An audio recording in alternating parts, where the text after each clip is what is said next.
This was really, the whole thinking, the concepting of this started back in 2022. And and I have been in kind of, a corporate professional space in the corporate world within the US after, coming over here and studying. I had joined kind of different corporations, Michael Kors, Avon, Deloitte, Toys R Us, and so I have been in corporate world. And then, we kind of started out kind of thinking that there's a kind of a hiking group that we had here. And then we thought of starting out with, doing something, bold and exciting. And so we started to talk about how about we, go in the ranges of Himalayas and just kind of, we'll hike around there. But it was more of a leisurely talk.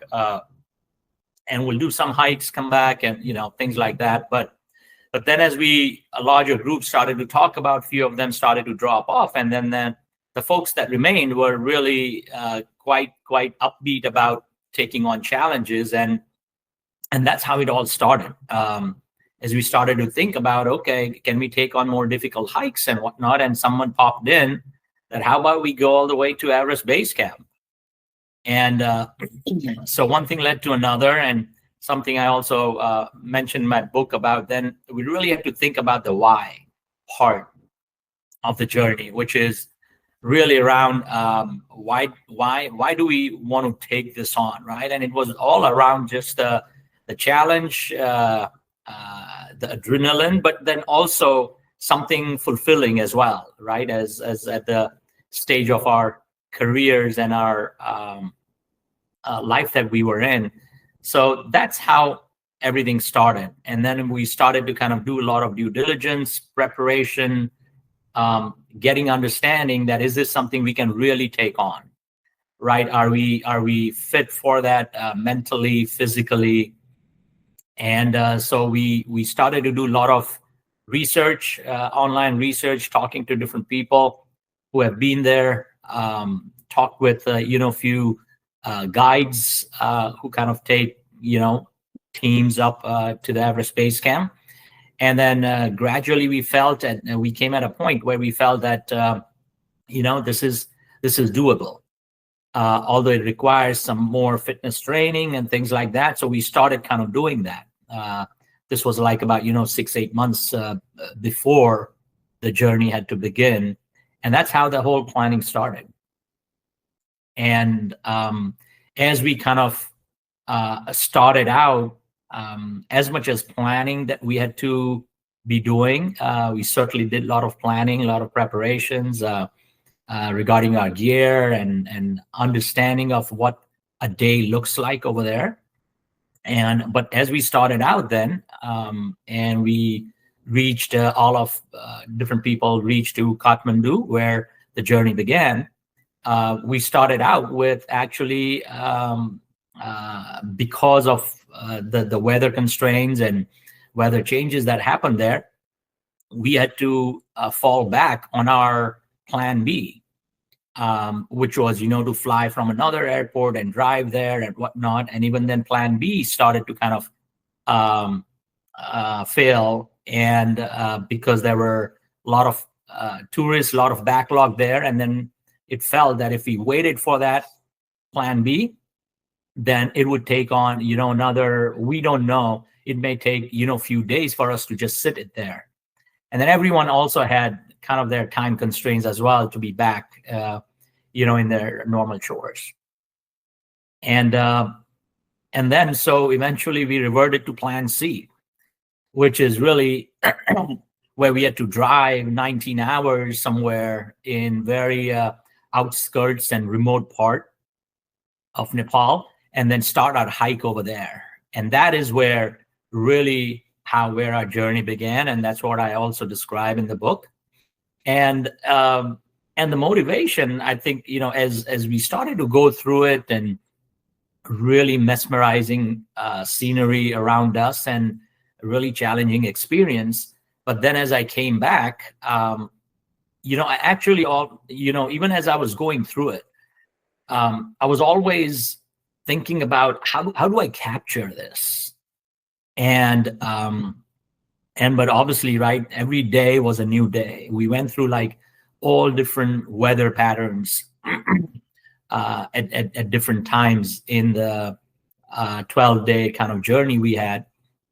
And as I kind of, came back, actually on my flight back to US is when I started to kind of just put down some thoughts in just in my phone in the notes. And that's how, my thinking about why do I want to now take on another big challenge. Right, we started out almost at about 7,000 feet or so, and which were, in kind of remote towns in Nepal. And then as we hiked through there, we bypassed kind of that traditional point where everyone usually flies to Lukla, and then from Lukla the trek begins. And so we bypassed that because we couldn't fly right in that region. And so it added almost about 2 to 3 days of hiking in our journey, upward journey, if you will.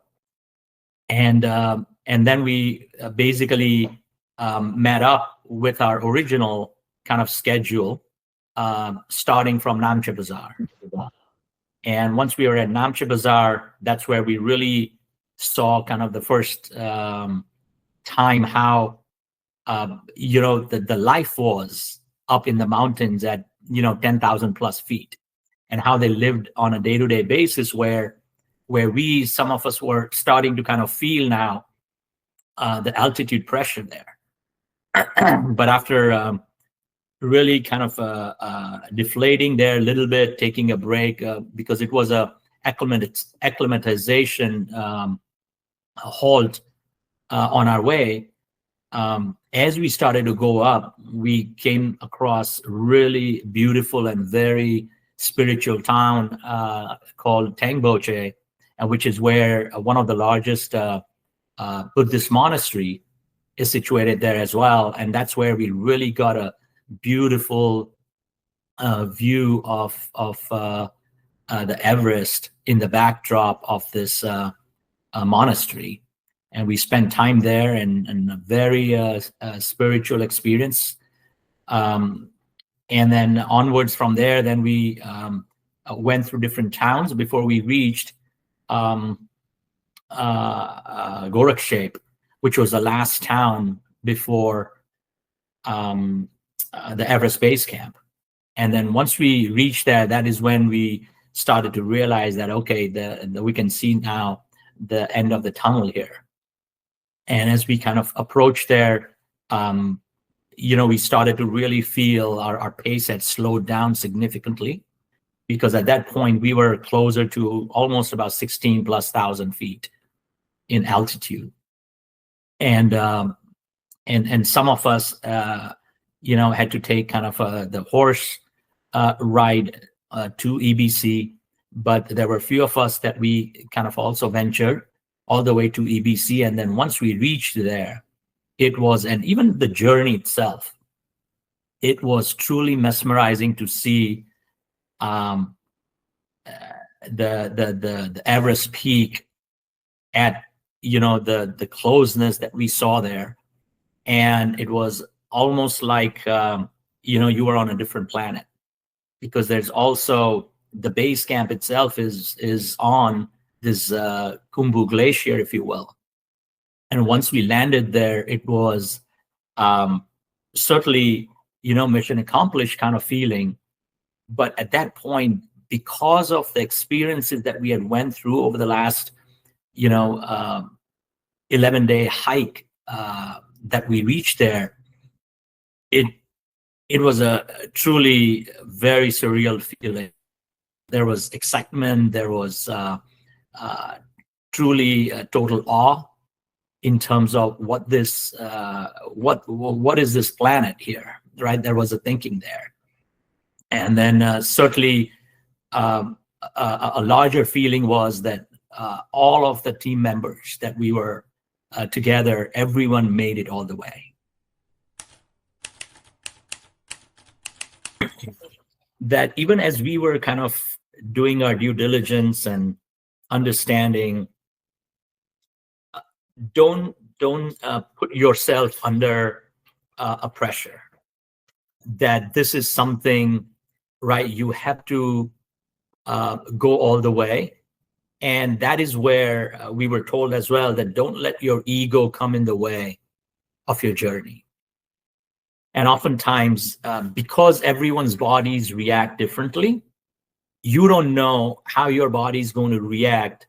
Some of us also went to kind of some 14,000ers hike within US, but even that was, it certainly helps in preparation.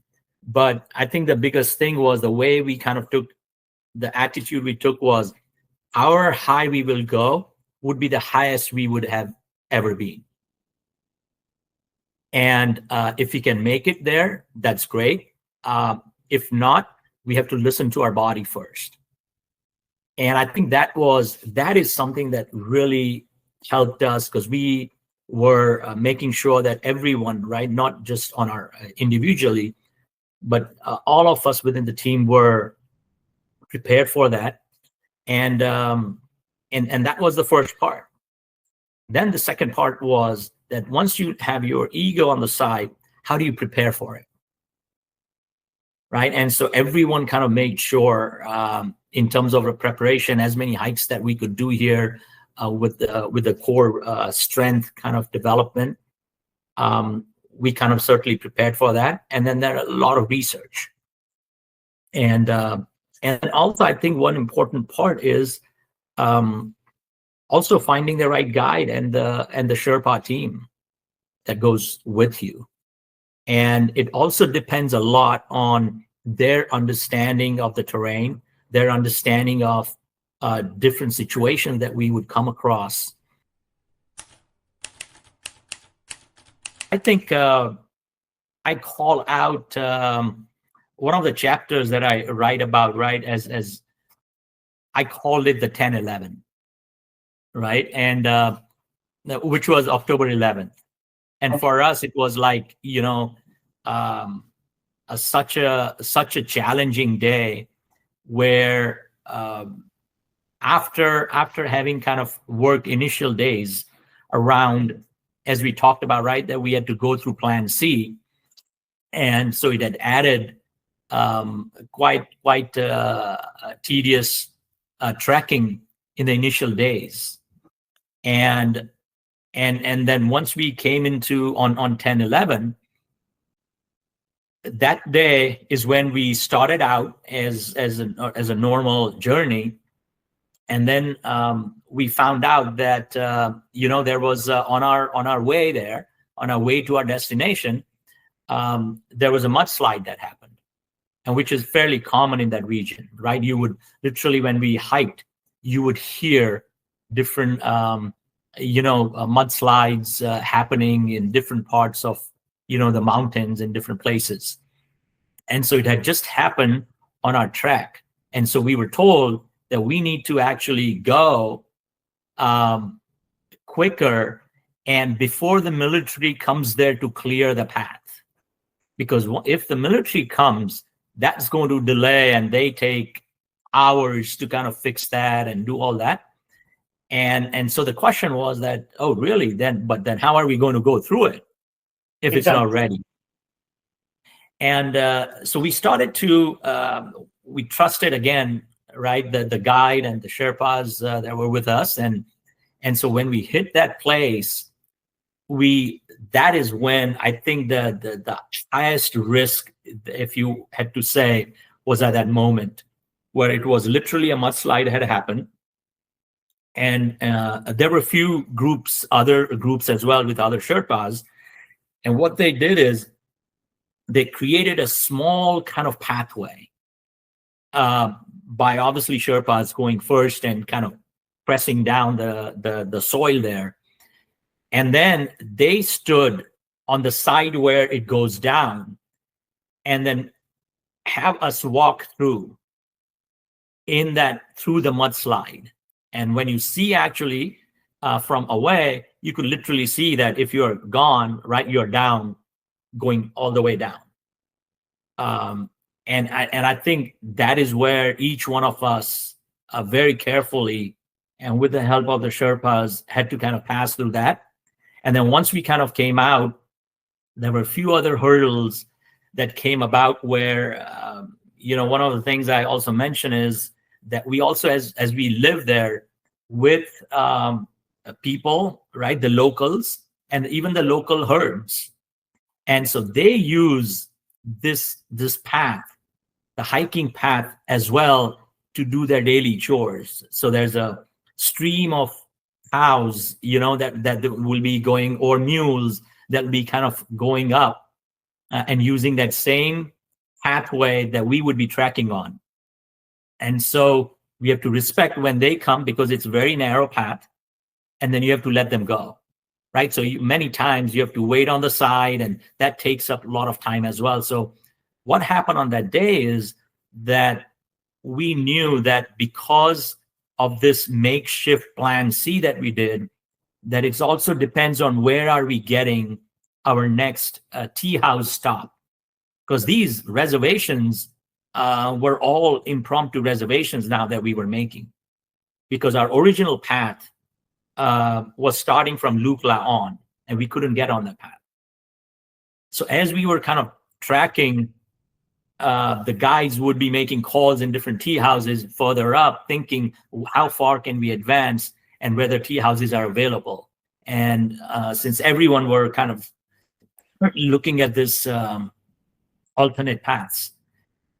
And what happened is that our tea houses kept on shifting out. We couldn't find spots because it was a larger group. And so we had to hike more. And so as we started kind of hiking more and more, usually we tend to hike about, 6 to 8 hours. That's how they plan it out. But as we kind of got closer to 9 hours, we realized that they weren't able to find the tea houses right at that mark. And so tea houses were much further away that they were able to find one. But that also meant that it required us to hike more. It's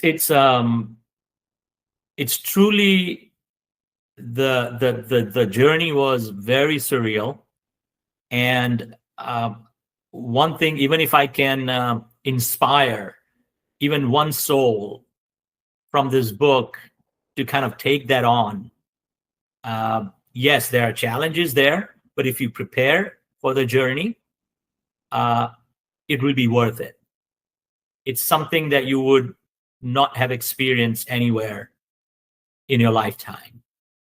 And it's as I mentioned here, that when I came back and my mom had asked me, how was it? Because she's very spiritual, the only way I could explain in words was that, I don't know what heaven looks like, but I can visualize what the path to heaven may look like. But it was just it's very difficult to put it in words. But then simultaneously, I think the connection that I also make with this is that even in the corporate environment, leaders, executives kind of go through and lead the teams through transformations.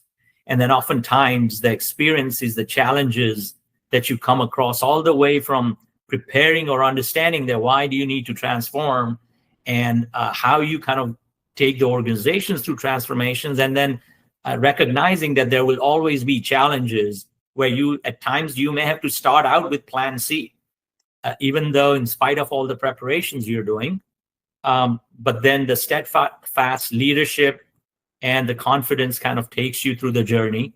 And I think I hope that people can, I can provide them, and share my wisdom and knowledge here on both sides of the spectrum here.